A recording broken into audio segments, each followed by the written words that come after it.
Up next on Human Services Forum, have you ever considered adopting a child? Meet a seasoned foster parent who just adopted 3 sisters. You won't want to miss her story. Find out how Norfolk ranks #1 worldwide in bringing lost loved ones home again. And local seniors are the stars of a new music video. Human Services Forum begins now.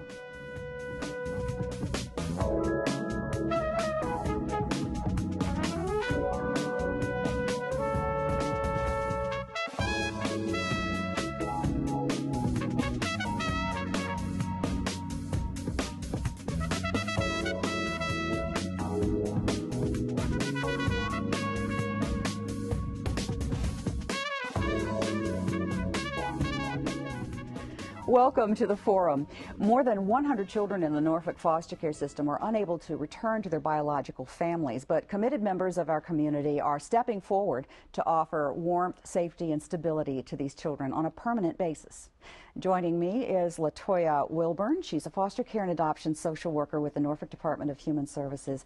We also have Priscilla McMillan, who is a newly minted mom to 3 girls, sisters no less. Yes. And we, of course, thank you so much for stepping up and doing something that many people think about but maybe don't end up doing. And these girls now have a place they can really call home. Yeah. And Latoya, this is Adoption Month, and of course a lot of attention is focused on what that is and how we always need people to consider adopting children from foster care. We have a number of kids that are in a position where they could be adopted at this point in time. Yes, currently there's 84 children in the Norfolk area that have the goal of adoption. Okay, 84 children. When you think about that, and not all of these children are just single children. Some are in groups or sibling groups. Some are in sibling groups, yes. Yeah, and one of the things that you do is to try to keep them together. One of the most important things that we try to do when children come into care, especially a sibling group, is try to keep them together, because it's really scary when you're taken away from your family and,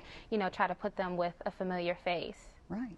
So if you're leaving, you're out of the regular and familiar environment, whether that was a good or bad one, it was still familiar. Yes. And the faces were. So in your case, Ms. McMillan, you have been a foster parent for a number of years and I've taken care of a lot of children. Yes, I've actually had 37 children in my home. I've been a foster parent for 14 years. Okay, yeah. So that means that she didn't have 37 children all at once. No, I didn't. No, I didn't. They've gone through my home. It's like that, yeah. Wow, but 14 years of this, so that's a commitment right there, and certainly something people may be considering, but we know that it's a lot of work. Yes, it is. It is. Yes, it is. It's an awfully lot of work, especially in the beginning. When they first come into the home, there's a lot of things that have to be retrained. You have to retrain them, and we do that. And then as the transition goes for maybe a couple of years, if they're there that long, they kind of get acclimated to where they are, and it kind of works out.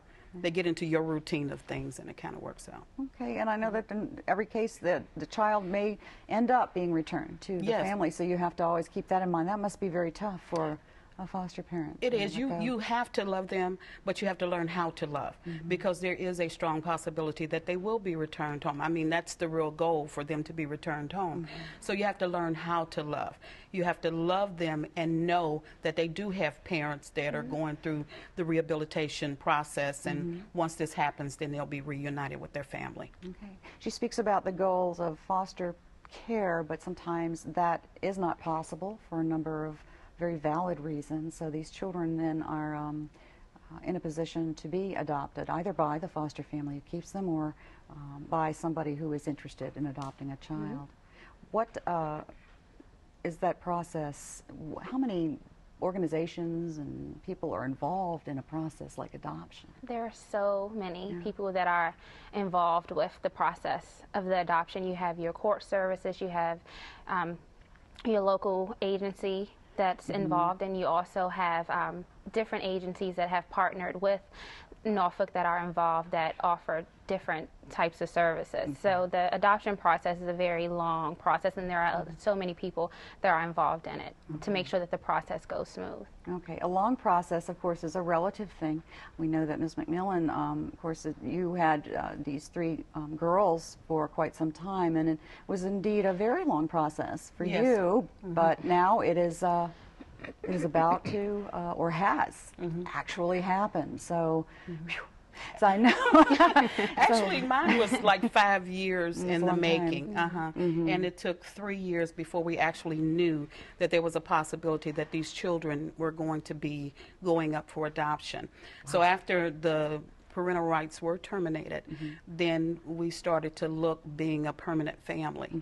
And 2 more years of it, which was a total of the 5 years, we ended up there. But not a lot of cases go that long. Mine did, you know, but we stayed together, and I was the first home that they were placed in, and ended up they were adopted into that same home. Great. Yeah, that's a wonderful experience. I know for you, but we had talked earlier. You said you were just all sort of holding your breath because you still, you know, you're still waiting for the finalization, as it's called, and you know, to have that piece of paper and to know that yes, indeed, this is really happening, instead of it will, it will, it will. There's a lot of things that the children still has to go on in the children's lives. Then there's a lot of things that have to go on in your life, as far as, you know, checking out to make certain that you can be a permanent family. So you do hold your breath, because you're like, okay, will we ever get there? Will we ever get there? And then when we did get there, boy, it was really a sigh of relief. Yeah. Now you have these 3 girls. Their ages are? There's Brianna, who just turned, or my baby girl, who just turned 11 yesterday. And then I have Melody, and she's 13, and then I have Henaya, which is 17. Wow. So they were 6, 7, and 12 when they first came on board, and so they've kind of grown up with you. Yeah, they did. I guess you've grown up with them too, haven't you? Definitely did. I mean, they taught me some things, you know, about parenting. My biological daughter is 40, so they taught me some things. I went back through it all over again, you know, but I wouldn't trade it for the world. I really wouldn't. Oh, that is just terrific. So you are learning parenting all over again, but you also have a new generation, I guess. Yes, I do. It's very different and sees the world differently. Yes. We're in a different world. Yes, yes. So are they doing okay? They're doing absolutely fantastic. I mean, once that sigh of relief came, we really kind of got to be a normal family, you know. We have, I mean, they're a sibling group, and with all sibling groups, there's a certain amount of sibling rivalry that goes on. Right. So that's to be expected. That's even to be expected with your own children. So, and we go through it's like a day-to-day journey, but it was a day-to-day journey with my own children. So it ended up, you know, working out really, really well. For my family. We're still growing, we're still learning each other, and I think that's going to be all through life. Yeah. You know, but I say I wouldn't trade it for the world. Yeah. I think it's awesome for anybody to do. Well, that's great. Awesome. Latoya, I know that you look, I guess certain qualities are sought in people who are interested in foster parenting or, you know, or adoptive parenting. What are some of the qualities that you would say are key? I think the #1 thing is that they should have an open mind to understand that the child does have a background, and if they're old enough when they come into care, that, you know, that they have a relationship with their family, they're going to want that relationship again. So that's one of the qualities that we look for, someone that has an open mind, someone that's loving, someone that's patient, because the children, they may come in with issues. You're not going to get the perfect child, you know. So I think that those are the 3, you know, key things that we look for. Okay. Yeah, a perfect child would not, or in a perfect situation, would not be in a foster home or up for adoption, in most cases. And children in foster care, I don't know that people often think about the fact that these children are available to be loved and taken into their homes, and in some cases on a permanent basis. So adoption in general is a highly emotional experience. Yes, it is. For, I imagine even for the social worker who is the professional. It is. I I believe it's emotional one for the child and it's emotional one for the foster parent, as Ms. Priscilla stated, and it's of course it's emotional for the social worker because you have this child and you're ultimately responsible, and you want to make sure that you make the best decision that you can for the child and put them in the best place where they can definitely grow up to be a productive member of society. So I think it's an emotional process for everyone that's involved. Oh, yeah. Well, you're shaking her head going, yeah. Yeah, because everything that she's saying is actually the truth. You know, when the children come into your home, you have to not look at where you want the child to be. You have to look at where the child is, and you have to work from there, to make the child productive. And you have to have a vision in order to see that, to see where this child is, and to see that this child is going to have, some problems early on, and then just help them through it. Definitely, and I think another thing is trying to understand where they're coming from. Right. Because there's no way that, especially if a child is coming into your home, that you can develop a relationship with them if you have no idea where they're coming from. Yeah. And I think that will make the relationship so much better. Yeah. Because then they'll feel that they can come and talk to you and that you have an understanding of them. You had also said something earlier when we were talking before the show that these children, you had a sense about them. I think and that's something that you hear, and it's like, what is that? Or there's something that's different. I think that you recognize, first you look for, okay, I can see that there are some problems. There may be some problems, but how can I best work to solve this problem? So you look at them to see what the problem is, and then without saying it, but yet saying it in your mind, how can I help this child to accomplish this goal of being a better person? And then you go from that perspective, which is exactly what I did. And I do that with the children that have been in my home. And I think that it was a learning experience because it's like you're learning how to be a good parent to a particular child, because all children are not the same. They have different characters, so you have to learn how to be patient and to work with that. Wow. Well, that special quality has to come from within, and it has to be recognized not only by the person who's doing the parenting, but the social worker who's working with all of these people. So a caseload for you, and that sounds rather impersonal, but can be rather large, can it not? Yeah. So there are a lot of children that are in need of this kind of attention. There is. Excuse me. These children are just looking for someone to love them. They're just looking for someone to talk to, someone to be there.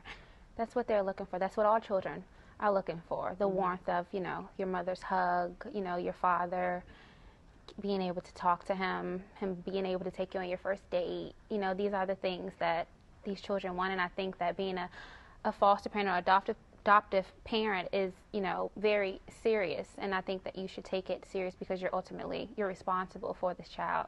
Right, and to be there for those milestones. I also think that love has to be on both sides. It has to come from the parent as well as the social worker, because what happens is the social worker is there to assist you, to help you in any way that you possibly may need help for this child, and that's exactly what they do. So I think that that's good too, because when you see that coming out, it makes your job as a foster parent a little bit easier. Okay. We had a proclamation read last night, or actually October 25th, by the mayor of Norfolk, Mr. Mayor Paul Frame, declaring November Adoption Month in the city of Norfolk. So the city recognizes it every year and makes a point of doing that. And then we have a ceremonial, a celebration, a finalization for adoptions for 27 children, as I understand it. That'll be in early November at the Juvenile Domestic Relations Court. So it's going to be a courtroom full of children and families celebrating the fact that they are now one, and you are going to be there with your... Definitely. We'll be there. Yes, we will. Well, thank you for sharing your insight and your experiences, and I hope that this touches somebody who's watching, and maybe they will be the next foster adoptive parent. Hope so. All right. Thanks so much for being here. Thank Thank you. you. Well, there will be more to come in a minute, including important news from the Norfolk Sheriff's Office about a program that helps families safeguard their loved ones from losing their way home.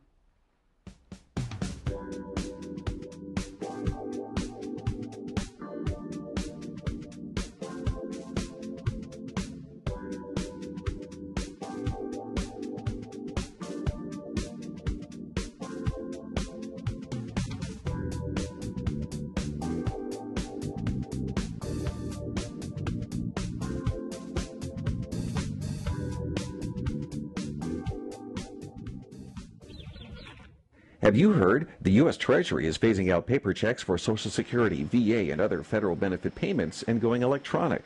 If you currently receive federal benefits by paper check, you will need to switch to direct deposit or to the Treasury recommended Direct Express Debit MasterCard. If you plan to apply for federal benefits soon, you'll want to decide which electronic payment option is right for you. Visit godirect.org to learn more or to make the switch today. They're bringing security and peace of mind to more than 120 families in Norfolk, and they're adding more families every day.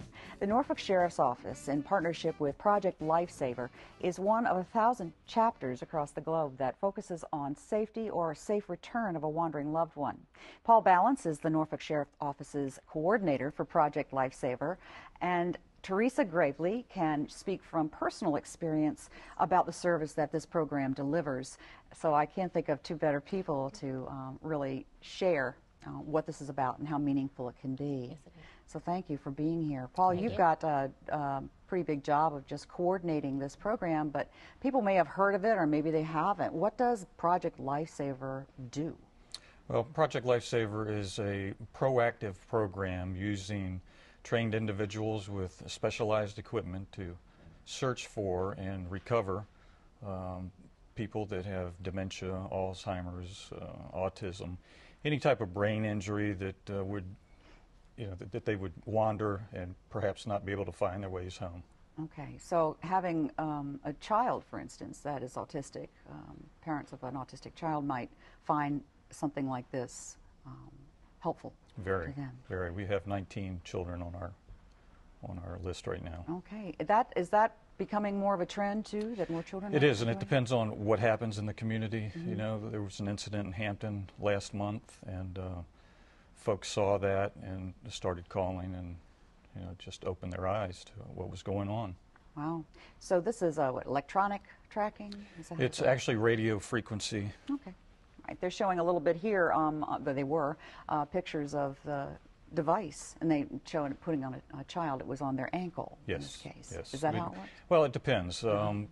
My theory is out of sight, out of mind with some of the kids, and also with some of the older clients that they don't mess with it. We have had people cut it off, but out of sight, out of mind, and we can put it on either the arm or the leg.